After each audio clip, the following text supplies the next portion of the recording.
right, you're right here at Galaxy 107 FM, joined by icon to the country music, Shantell Ogden, and believe me, it is an absolute pleasure to talk to Shantell, coming out of Music City in Nashville. And Shantell, thank you for sharing that with me. We did edit that out of the video, so we will omit that for sure. But I am sorry to hear about their troubles, and believe me, a member of the family passing away is a big impact to everybody that is concerned. So I do get that. Now, at the same time, I've got to ask you, have you ever heard of Crank It Up magazine? About what? Crank It Up magazine. Now, it is a magazine that we're partners with, coming out of Pennsylvania, and you mentioned earlier on that you write music for movies and for television, stuff like that. Well, the owner of Crank It Up magazine, John Rain, he makes movies, a good friend of Quentin Tarantino's as well. And I would like to know if I have your permission to be able to pass your name on to John, because he's always looking for somebody to write music for his movies, even though they are a horror movie. That's a speciality. In fact, do you remember Leatherface out of Texas Chainsaw Massacre? Yeah. And do you remember Jason as well out of Friday the 13th? He's actually working with both of those guys right now as we speak. So they're doing movies as we speak. We are going to be putting you... We are going to be putting you... I would love to be in with them, for sure. Nice, nice. Well, his name is John Rain. And you'll probably get a communique some way, somehow from Brandy, his daughter. Either that or Sierra, the other daughter, both very, very talented singers in their own right. Now, there's a number of things that I'm going to talk to you about with the magazine, because this is really important. Firstly, 2 million subscribers right now view the magazine. It's online, and they are looking at going to hard copy very, very shortly around America and probably here in New Zealand. At the same time, we want to be able to forward you this interview and everything we do into the magazine as well, which will probably come out around about December this time around. Unfortunately, they've stopped for a couple of months to be able to complete the latest movie that they're doing, which is something about scarecrows. But at the same time, very, very important, because in there are festival promoters, there are agents, there are all sorts of people. And I put them all down to new fans. I really, really do. And you never know what might transpire out of that. At the same time, let's talk about getting you back here down under. I know we covered it, but John Rain, he wants to take the best of everybody that we put forward, and we put forward a few, and we recommend everybody we put forward, so he gets them into the magazine. He wants to bring them here down under to New Zealand. And we would love to be able to associate with the magazine, with yourself, all of your people, all of our people. Let's make a big family of it and get you on stages here in New Zealand. That's what the goal is, Shantell. We want to be able to promote you. Now, at the same time, again, I'm going to ask you this. Are you looking at moving into the recording studios anytime soon, so that we can produce new work from you, so that we can promote you that much further? Absolutely. I've worked on a few songs for film and TV, so I'll be releasing some little snippets of those here and there. And then early next year, I'll be going to the studio to be doing some more recording and some new music. I've got already a few songs in the pile that I'm interested in recording and releasing to everybody, and I haven't really thought a lot about what direction I'm going to go with it, so I don't want to make any promises, but I definitely am planning on getting to the studio early next year to work on some new music to share with everybody. Well, it's coming out of summertime over there now. You're heading into winter very, very shortly. Optimum time to be able to get into a studio and do some work. Got to ask you though, when you complete it, would you be interested in sending us that new work so that we can play it here at Galaxy 107 FM? Oh, absolutely. You're very much on the list of folks that I want to have on that preview to sharing new music. I'll make sure you get it for sure. Brilliant, absolutely brilliant. And there's something else I'm going to ask you is if you would be so kind to send us some copies of your CDs so that we could give them away to our listeners here. I know they're just going to eat it up. So crazy. And even if you have some merch that you can pass on as well, we would love to be able to do a competition to become, to be able to get Shantell Ogden out there as much as possible. Would you be up for that?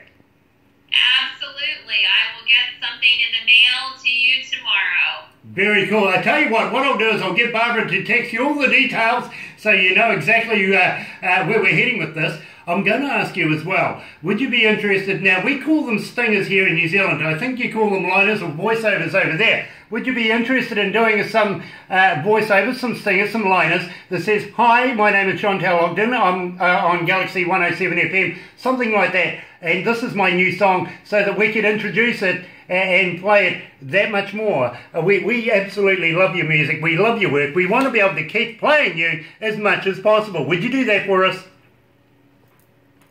Absolutely. I'm happy to send you some liners.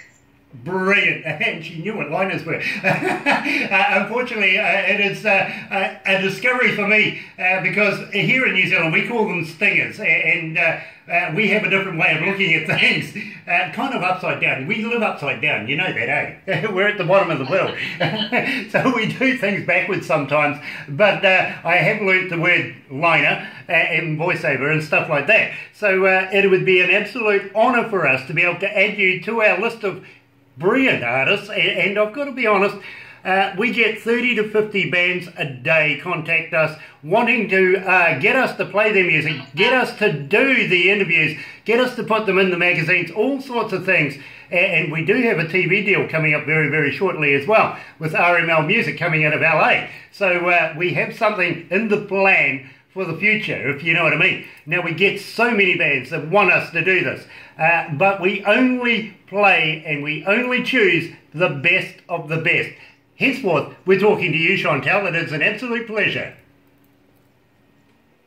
Oh, thank you. That's so kind. I so appreciate the opportunity to meet you and hear your lovely accent. Very nice. Can you understand my accent? I hope that I'm not getting you lost there. No, I can understand it. It sounds very nice, and we say y'all here a lot in the South, and just want to thank y'all for having me on the show today. It's been a lot of fun. Well, I'm going to give you a little secret, and this is something I don't tell a lot of people, but you see the flags behind me? Yep. Yeah. Okay. I was born in Phoenix, Arizona, brought up in New Zealand. Oh my, I didn't know that. So in a way, we're kind of countrymen. We've got a kinship going on right now, don't we? Yeah, absolutely. Absolutely. It's a small world. It really is, to be quite honest. My father was a Native American from Arizona, in fact, from Tucson. My mother was Scottish, which I don't get, to be quite honest. I never got that one, but never mind. We got there. They left me here in New Zealand because my father was called up to go to Vietnam. He thought New Zealand was the safest country in the world to leave one of his children, so I got that option. Didn't have a choice, got the option. But I was brought up by New Zealanders. My father was an explosives expert and worked in the coal mines, which was supposed to be my job, but I saw what the coal mines did to my father and his health, so I became a radio announcer instead. I chose the soft option, even though it was fireworks day for me every day. Yeah, I think it's interesting what journeys we end up taking. You know, I always thought I would kind of grow up and be on the farm, and that I would kind of continue in that path that my father and my grandfather and my great-grandfather have. But, you know, I think my journey is to write about those experiences, and I think we all have to sort of find our own calling in this life. I think we all come here with something that only really we can uniquely do. Yeah. And I think it's probably one of the greatest gifts that you can give yourself is to find out what your calling is, and then have the courage to to do it, to follow that. You're quite right. You really, really are. You're wiser beyond your years, I've got to be honest with you, Shantell. May I call you Shans? I feel we are good friends now. May I call you Shans? Sure, you can call me Shan, you bet. Very cool. Now, Shan, I've got to say to you, I've got to ask you really, I know that your roots are on the farms, I know that your expertise is in the studios and in front of crowds and everything like this, playing music, but do you miss the farm life? I miss my family, and I miss being around the animals and having a lot of space and riding horses and all those kinds of things. You know, I live in a very nice area of Nashville, but I miss the mountains and I miss the farm. I do. I'm grateful though because I get to go back there. I spend some time back there every summer, and at Christmas time, I actually the last couple of years have been going to Arizona with my family. So, but I'm grateful that I could go back and visit, and I think it's just a part of me that I take in my heart. You never know. Maybe someday I'll move out to the country in Tennessee and get a farm here. So there's all kinds of possibilities. You know, we can relate to that, and I got to be honest with you. I was brought up on a farm, even though my father was a coal miner. I had the job of looking after the farm while he was working. But everybody here that works for Galaxy at the moment actually comes from our largest city, which is Auckland, a few kilometres away, and we've transpired or migrated down to this tiny little town which is surrounded by other cities just moments away, mainly for economics purposes, to be quite honest. We get more success here than we do in Auckland. It would cost us $500,000 a month in Auckland, where it costs us maybe, you know, a couple of bucks here in Kawerau. But we do the same job. The internet is absolutely brilliant when it comes to being able to get our music and get our word and get our interviews from every corner of the globe, which today is in Nashville. Absolutely brilliant. And in fact, I was actually talking to another person in Nashville just a few moments before we met you. His name is, maybe you can read that, Tommy Steele.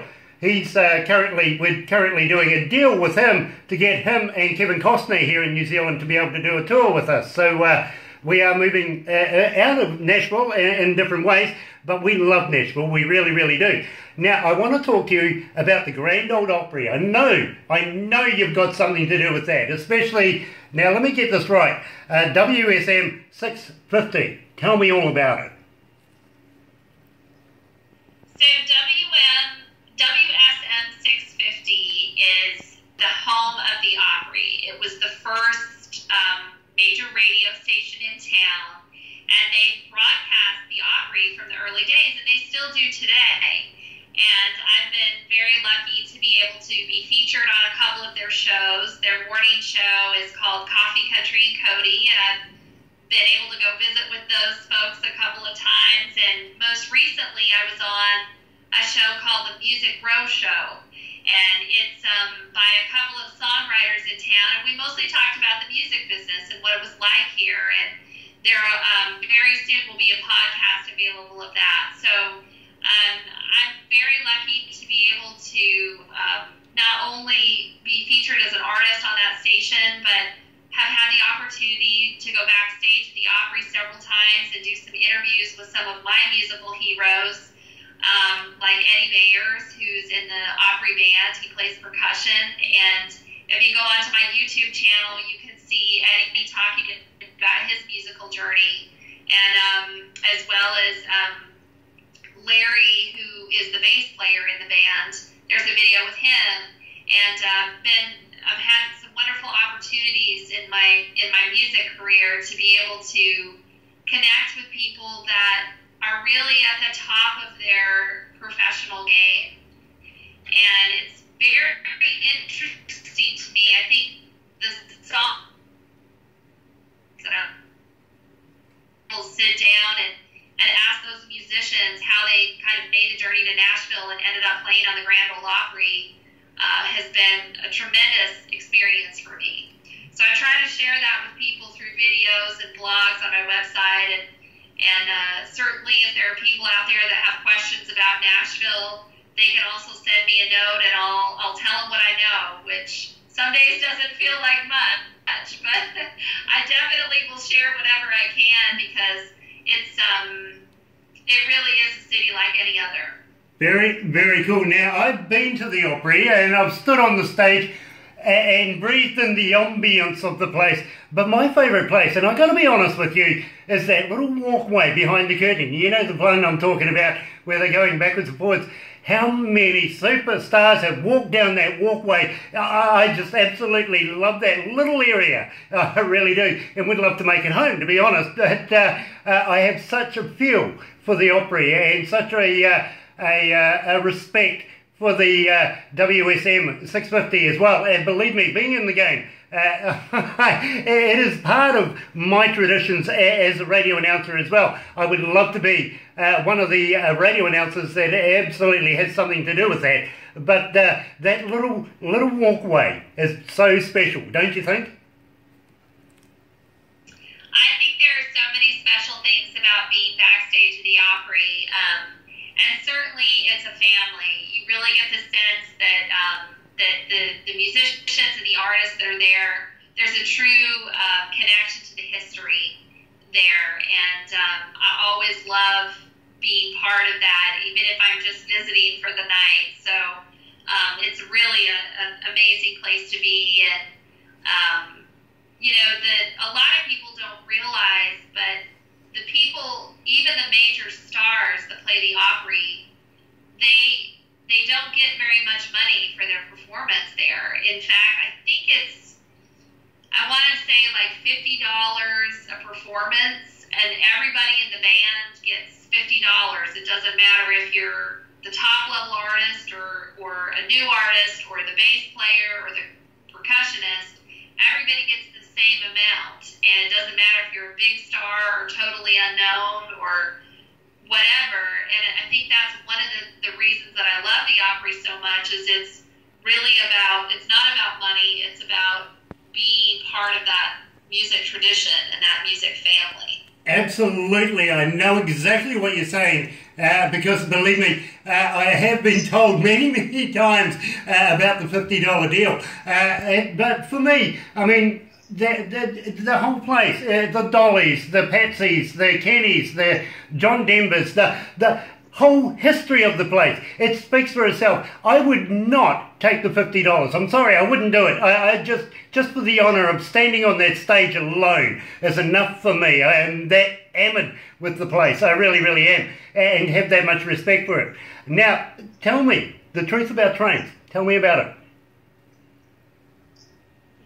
The truth about trains is it originally kind of started as this idea of a relationship is kind of like a train in a way, and the guy that's in this story is basically running through the life of this woman that he's in love with, or he says he's in love with.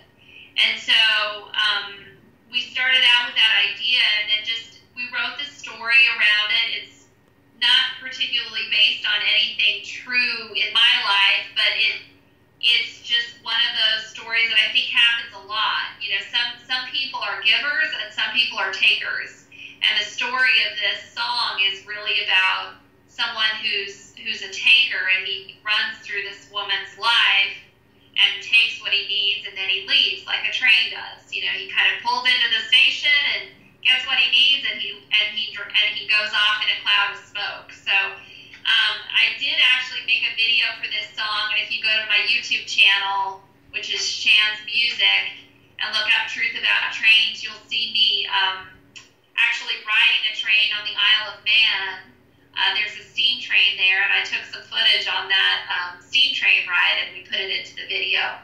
You know, I thought I recognised the train. I was at the Isle of Man for the motorcycle racing, as you may appreciate. So, but I noticed the train. I did, and I thought, you know, there's somewhere I've seen this train before. Thank you so much for putting that right. So, without further ado, Shantell, let's do it. Here's the truth about trains right here at Galaxy 107 FM.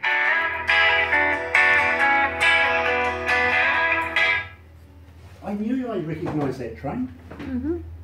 Cool. I did. Yep, I was hanging out the window. I was hanging out the window with my iPad, getting footage because I thought, oh, this would be fun to put in the video for that song. So, yeah, that's what that's from the Isle of Man.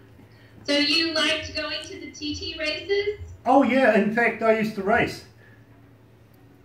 Oh, really? Oh, how interesting. Yeah, my younger days.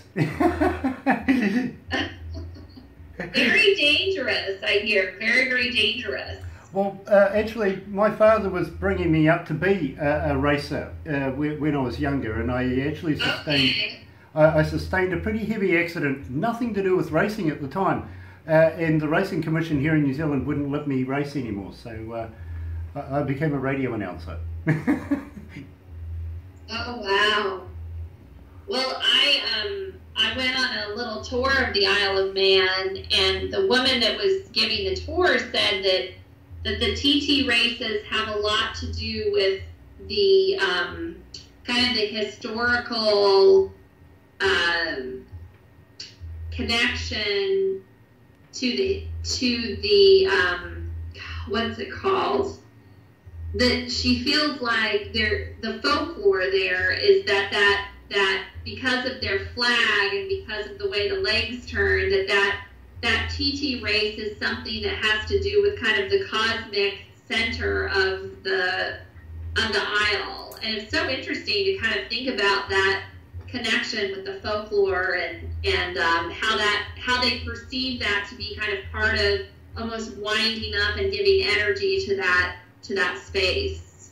You know, really interesting. I fully understand exactly what you're talking about there, because I have been to the Isle myself and have met so many of the locals there and got on so well with them. I went with a team called the Britain, and then New Zealand. We built a motorbike specially for the Isle of Man called the Britain. If you ever go online, go and check it out. You'll love it. It is an awesome machine. It really, really is. But let's go back to the desk. Well,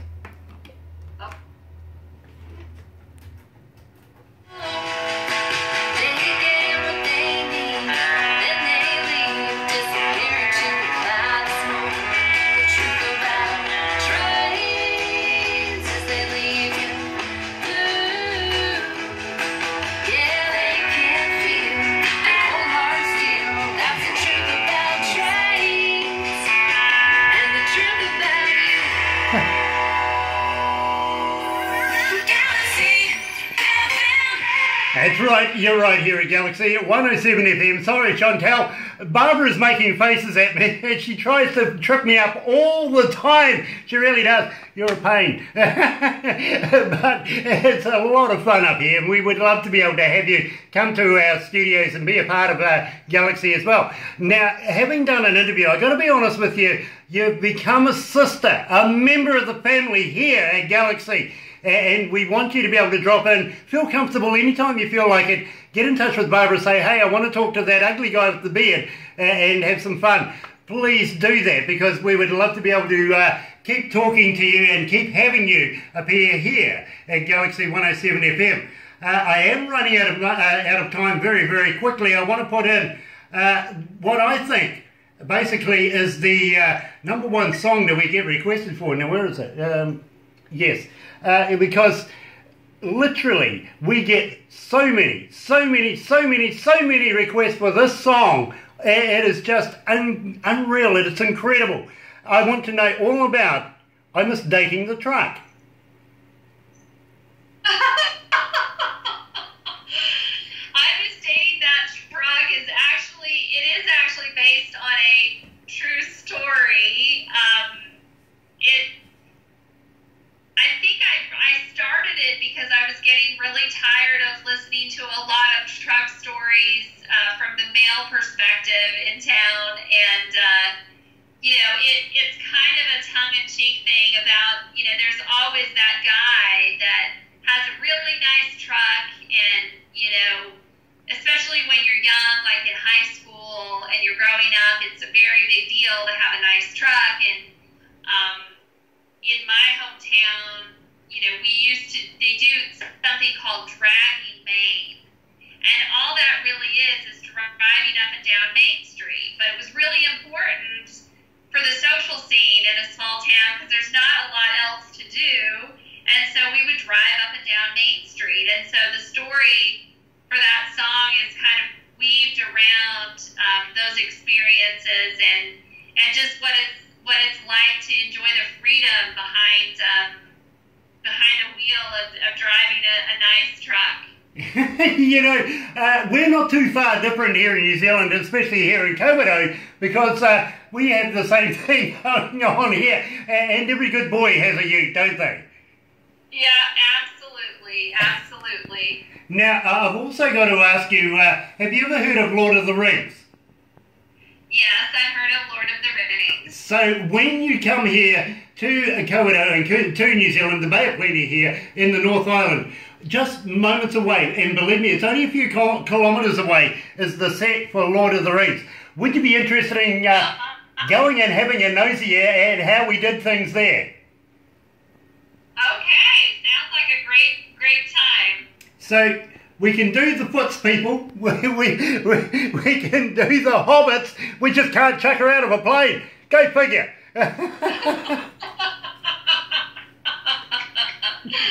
All right, Shantell, let's without further ado go with I Miss Dating the Truck. You're right here at Galaxy 107 FM.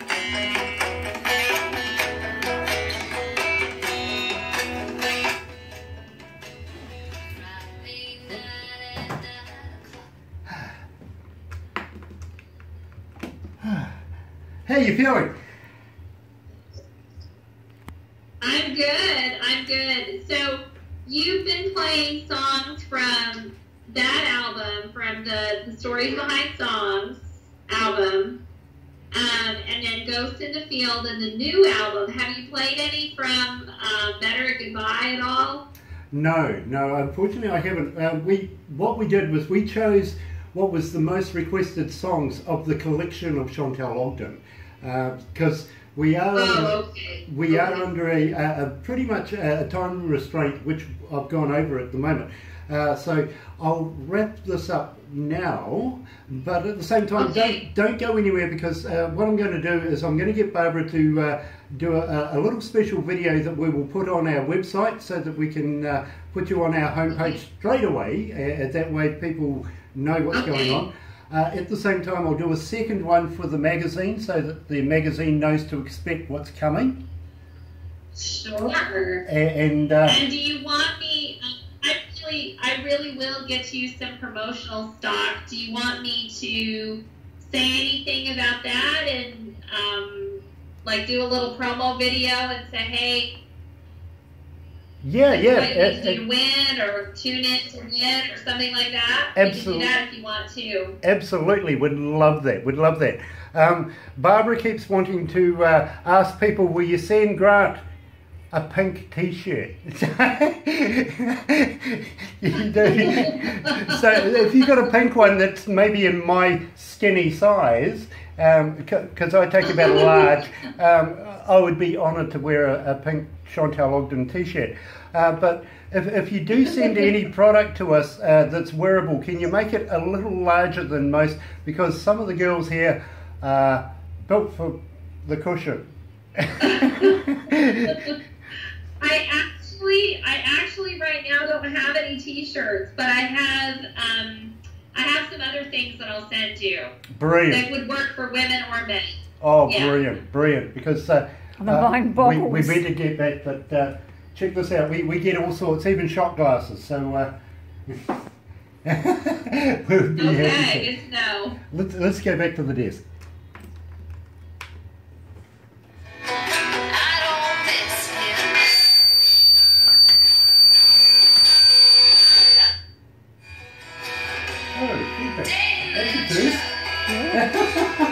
That's the first. I know why.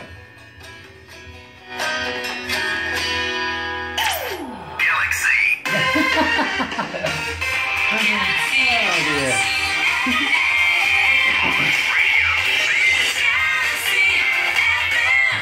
I'm sorry folks. That was completely my fault. Too busy talking to Shantell, and believe me, what a lovely lady she is about her music and everything. I pressed the wrong button, and yes, the engineer is very upset with me right now. Sorry about that, Shantell. Didn't mean to do that. I was just thinking about the wonderful things you were telling me about the products you're going to send us, and believe me, I feel our listeners are just going to absolutely love anything that they can get their hands on, and I know they love your music right now. So I'm going to have to wrap it up right here and let the other DJs do their thing in Studio B. But in the meantime, please stay on the line. We want to do a couple of things with you. It has been an absolute honour to talk to somebody of your calibre, somebody as beautiful as you, and we do want to see you here in New Zealand. Please keep in touch with us. We want to be able to play more Shantell Ogden right here at Galaxy 107 FM. Thank you so much. Oh, thank you so much, DJ Grant. Sure appreciate y'all tuning in. I love the y'all. Believe me, we love that. We love your accent as much as maybe you like ours. We in return absolutely love your accent and how you say things. I got to say to you though, can you say aluminium? Aluminum. I knew she couldn't do it. We have little bits about things. Aluminum, yes, yeah. At the same time, we have a thing here in New Zealand called thongs. And now, thongs in New Zealand aren't exactly what you're thinking of. They're actually flip-flops. Yes, sometimes we do call them thongs here too. But yes, they're flip-flops. And does napkin mean diaper? Is that right? No, napkin is something you wipe your mouth on after a nice meal. That's what it is here in New Zealand. A diaper is something we used to put pins in once upon a time and tattoo our children with, if you remember those days. These days we're actually far more sociable. We've put little stickers on them so that we can be more safe with the babies. Sure. We don't want to pierce anything that might be vital in the future, you know what I mean? So, Sean, with that note of talking about putting things in babies, thank you very much, Shantell Ogden. Please stay on the line. We'll be right with you very shortly. In the meantime, let's go to Studio B. You're right here at Galaxy.